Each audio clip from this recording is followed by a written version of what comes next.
So the third and last presenter before we get into the panel discussion is Arnold Sarfo-Kantanka from Ghana.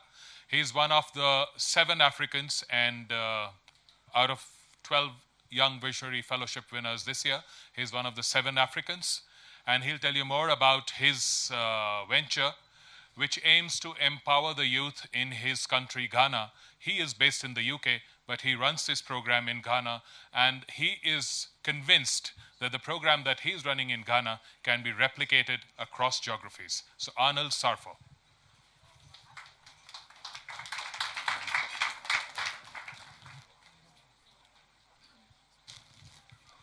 Good afternoon, ladies and gentlemen, distinguished guests and panel. It's an absolute honor. I'd just like to echo the words of my brother who just did his presentation. So just to honor this whole collaboration, I'd like to present Amit and Horo with 2 of our products.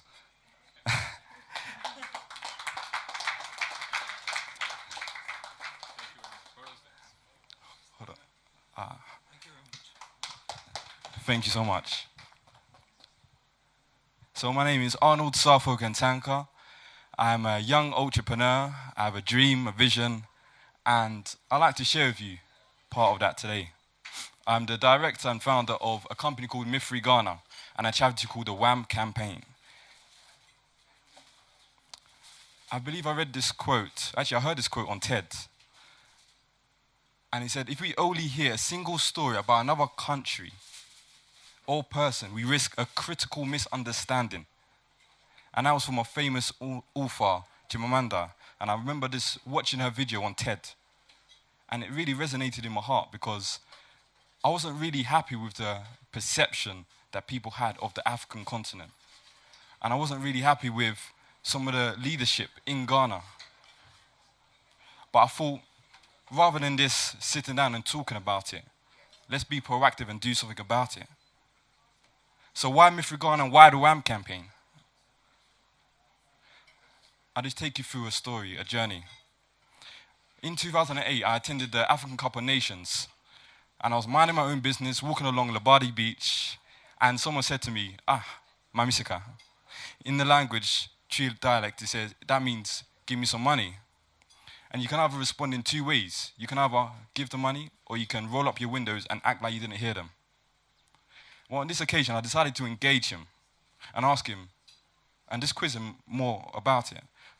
But the nuts and bolts of that dialogue was that he said something that was so profound and it actually blew my mind. He said, you flew from London to Ghana. For him to fly from Ghana to the UK, it will cost him a lifetime. At the time, he just sowed a seed in me. And it wasn't until 2009 that I thought, what can I do with the opportunities I have? What can I do? What is in my hand? What business idea? What kind of work can I get into to create change? So I was minding my own business again, cooking spaghetti bolognese.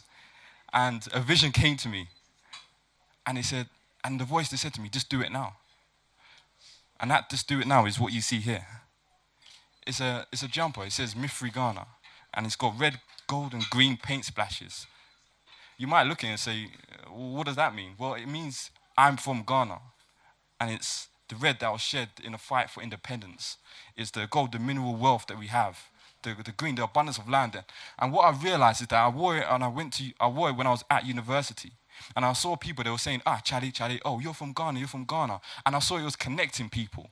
And it gave me a sense of identity. It gave me a voice. It allowed me to share a part of me that I was yearning to share. So what did I do? Well, my friends and family wanted them, so I just produced them for them. But I put it on Facebook, and I tagged key individuals. And this is at the hype of Facebook, and what I started to realize was that this was a shared dream. I wasn't the only one that had this search for identity, this idea, this notion of what does it mean to be a Ghanaian. And we started retailing, not just in the UK, London, or retailing in Ghana in some parts, but we had orders from Germany, Austria, Sweden, and we were connecting people as far as Australia. Just recently, we had an order from New Zealand. And this was just an idea. We realized that we had a global audience and with a global influence. But what were we going to do with this? So always thinking ahead, I thought, okay, we came together, we said, what could we actually do for the country Ghana? So we came up with the concept, the now registered charity, the WAM campaign. It's an acronym that means what about me? And it's what about me, it's not about me. It's about taking the shine away from you and I and seeing what's within us, the gifts, the talents, and how can we use that to help someone else.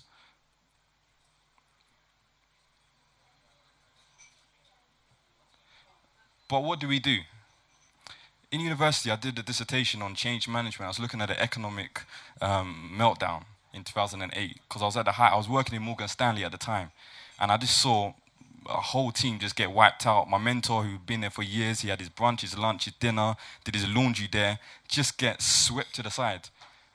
And I realized that change was something that really resonated within me. And I believe it was Kotter who came up, who was one of the founders of the notion of change. And he developed a three-stage change process. And the way I look at the company and the charity, it's interlinked, and it's a three-stage change process.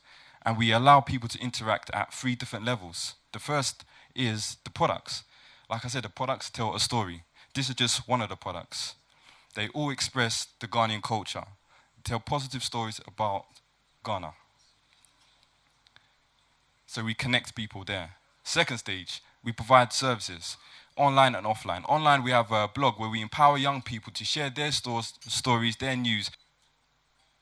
And then the charity. So first 2 stages, you're from Ghana, you love Ghana, or you've heard about Ghana. Second stage, you're getting informed about Ghana. Third stage, what are you actually doing for Ghana? The WAM campaign. What about me is not about me. We have a vision that we see a world where young people are not limited to the opportunities they face based on where they grow up.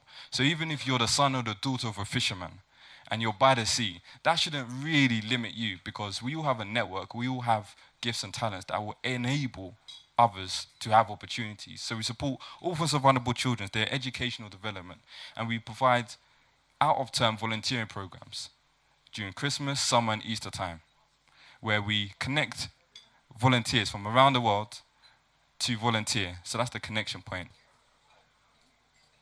We're looking at collaboration between India and Africa, looking specifically within Ghana. We look at the population of Ghana, about 45% approximately are under 25. India, 50% is under 25. We're here today at the World Economic Forum, distinguished panels, distinguished guests, talking about what's going wrong, what's gone right, who's responsible for what. Looking at the future. But what is the future? The future's in the youth. So how are they being connected with these conversations? When you challenge someone, when you empower them, they will come up with things. So I just like to leave you with this quote that resonates deep within my heart. It says, "Do not withhold good from those to whom it is due when it's in the power of your hand to do so." So ladies and gentlemen, what is in your hands? What business, product, service, what voice do you have? Who are you speaking for? And how are you communicating that to the young people? Within the team, I always say this, the notion of cutting the red tape, that gentleman in the suit cutting the red tape, or the lady, cutting the red tape by themselves, opening up Davos World Economic Forum. It's not just that individual. Let's collaborate, let's work together. We've got products, we've got services, we've got a model. Let's cut the red tape together. Let's make history, let's make change. That's my contact details. I got business cards. I'm here, I'm available all day. Thank you so much for your time.